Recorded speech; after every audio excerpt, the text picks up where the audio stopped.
Well, I'm quite excited. I've come back to one of my favourite gardens. I've driven across the southern counties of England, past Portsmouth and Southampton, through the New Forest, down past Bournemouth to Poole in Dorset, where spring is most definitely unfolding here at Compton Acres Gardens, a unique British garden, and one of my favourites. Come and join me as we go and explore.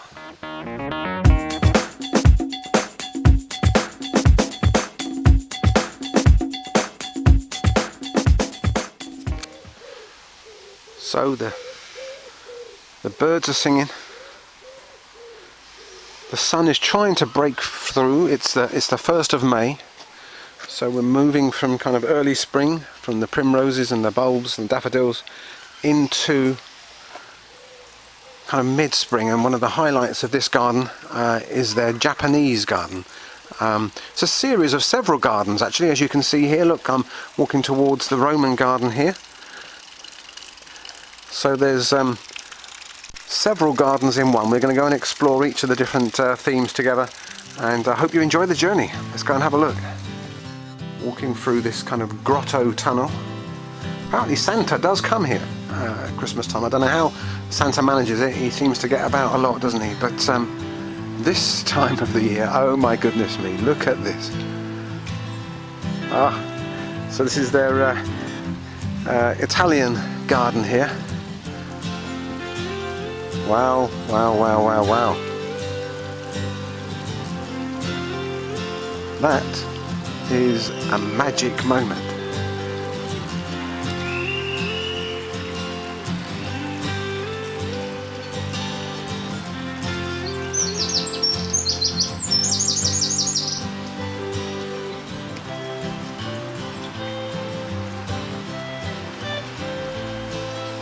How beautiful is that? That's Clematis montana there, running through the those kind of cable or the rope between those columns. We've got Bellis perennis, those kind of big double daisies there on the little border alongside the Italian pond there.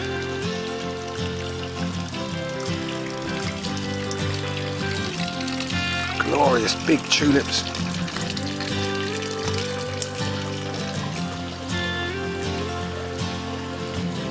Afternoon, gentlemen.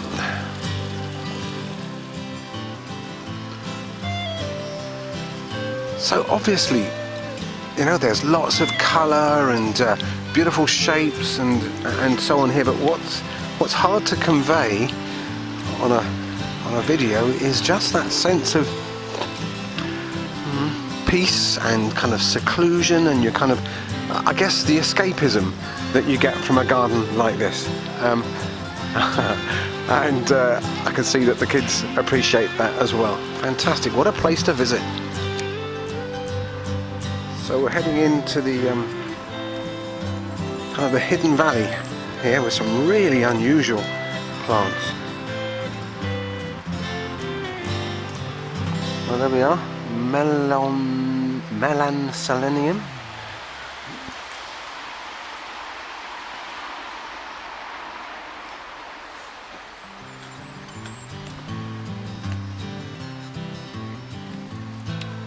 Quite a tropical feel down here. Oh, look at that lovely conifer there. And these are banana plants here that are just starting to come back into leaf. That's probably going to be Musa Baju, which is one of the hardiest bananas. And that's just there where you can see they've trimmed the tree stumps back there with those shoots starting. That's Paulonia, which they cut it back hard this time of the year. We got one in our garden, and you get big new shoots and big huge leaves, furry leaves on them through the summer. Big clumps of hosta there coming up.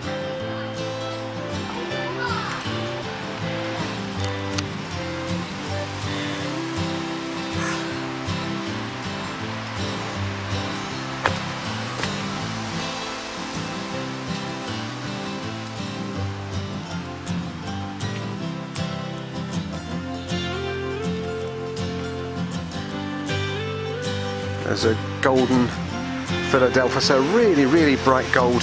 But you can see all those flower buds come in there. Another couple of weeks, and the perfume on them as you walk down the path. So there's a little tip for you. If you're thinking about putting some perfumed plants in your garden, put them alongside a pathway or somewhere near your front door or your back door, so that as you're walking past, you get the benefit of that perfume. Lovely camellia there. Wow, look at this. Here we are in the 1st of May, and we've already got fuchsias coming into flower. I'm going to guess that that's Fuchsia megalanica there. Whatever it is, it's rather lovely. So a lovely camellia and rhododendron walk down through here. Camellias still in flower, a lot of them in 1st of May. They have probably been in flower already for a good few months. What a great plant camellias are if you've got a shady garden. Hello, Mr. Azalea. Whoa. Whoa.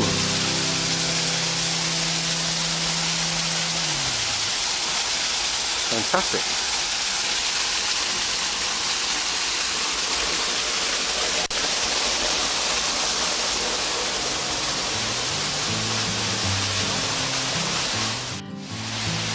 One of the advantages of visiting a garden like this is that you can get ideas that you can translate back into your own or our own gardens. And if like me, you've got a shady garden or a shady corner of your garden, here we've got some examples of some plants that are great in the shade. We've got rhododendrons at the back there, the taller growing rhododendrons, hydrangeas, Solomon seal here, very kind of graceful kind of curve on that stem, just coming into flower. All the ferns just starting to unfurl and create those lovely shapes. That's wild garlic there coming up in the bank, and we've got bluebells and some lilies coming up here. We've got primroses.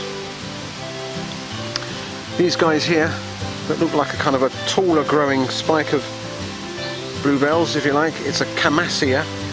You can buy that as a bulb in the autumn or as a plant in the spring.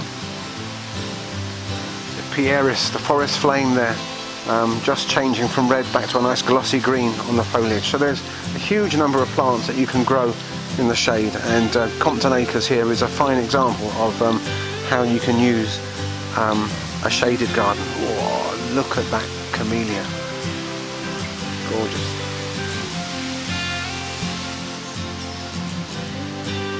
Vivid pink rhododendron there. Outstanding. If you can, it's always worth, when you visit gardens like this, exploring some of the kind of little narrow paths off the side, off the main routes. And I've just kind of discovered this little glade here with a lovely viburnum there, the white flowers, and potentillas and azaleas. And this little fella here that's kind of scrambling over the top of the hydrangeas. You can see the branches here with this really unusual, quite exotic flower on there. I think it's Aquibia crinata. I could be entirely wrong there, but a beautiful thing it is. I love the way that the stem spirals around there, looking for somewhere else to cling on to. Just spotted this delightful little camellia here, just finishing flowering. But look at the shape of the flowers and the way that those, well, I guess, I'm not sure if they're the stamens or what they are there, but really unusual form on that camellia flower there. To see if I can find the name of that variety. Reminds me a little bit here of being in the rainforest, where you've got the kind of the top canopy, and then you've got the kind of the lower canopies beneath. So there's those pines up there giving some shade and some shelter, and then these big, tall, majestic rhododendrons, and then down towards ground level. Oh, if only you could smell this azalea. Oh, absolutely gorgeous deciduous azaleas here. Really strong perfume, and the acers in the background there. So moving through towards the kind of the rockery garden, and again some nice inviting tarmac pathway there, but actually there's also a choice here, so you can go down the steps and bridges route or take the kind of the easier, gentler route there. The only problem with that, it's a great idea, great provision. It means that someone like me has got to try and make a decision.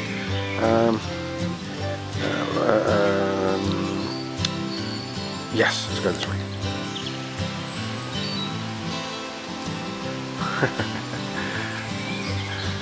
Here's another gardening tip for us. The power of a vista. A surprising view, that moment of wow. You can try and create some moments like that. Not easy in a small garden, but they've managed it here time and time again. Look at that view through there. So as you can see, I've taken the bridges route first of all, with these kind of winding pathways through little tunnels and hidden corners of the garden, little viewing points, and a huge number of these rather lovely bridges going up in the world here. It's great to look at plants from all these different angles, to look down on some of these plants, that lovely graceful arch on the bamboo, there, cluster of bamboo. Looks like black bamboo to me, could be wrong, I often am. Little places to relax as well. Well, we've taken a rather long, exciting route, full of surprises and beautiful moments, but we're just about to approach what I would consider the highlight of this garden, particularly in spring, and that is the Japanese garden. Let's go and have a look down through here. Lovely grass there. I'm not even going to try and pronounce the name, but I'll write it on the screen for you. There we go. Lilies here, coming up through, being tied up. And look at those bamboos. Wow! Look at the colour on those stems. Just trimming off the side stems, the side shoots, and the leaves, just so you expose those beautiful architectural stems there.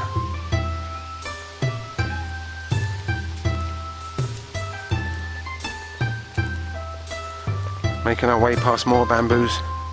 There's some of those black bamboos there, slightly less invasive than some of the others. Oh, look at that peony. Oh, gorgeous. And here we go. The world famous Compton Acres Japanese garden.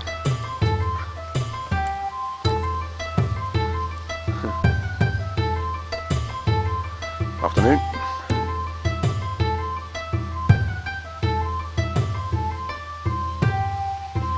Oh, I don't know where to start. Let's go and have a look in here. Past these azaleas and the pieris, they're lovely, soft pink shades there. Look at that, isn't that beautiful? Glossy leaves. Hostas in the pots there. Ooh, I think I know what's coming. Here's another one of those vistas.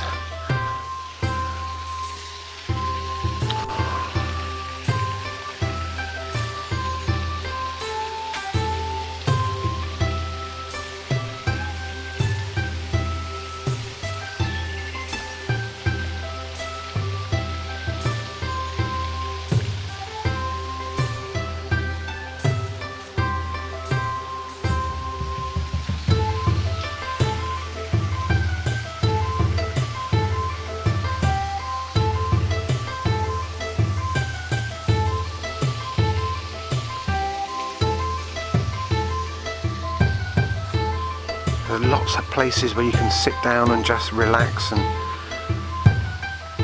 soak up the view and the ambience there. Talking of view and ambience, how about that?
So this was a well-timed visit on my part here in mid-spring, 1st of May, and the azaleas and the rhododendrons and the maples looking superb.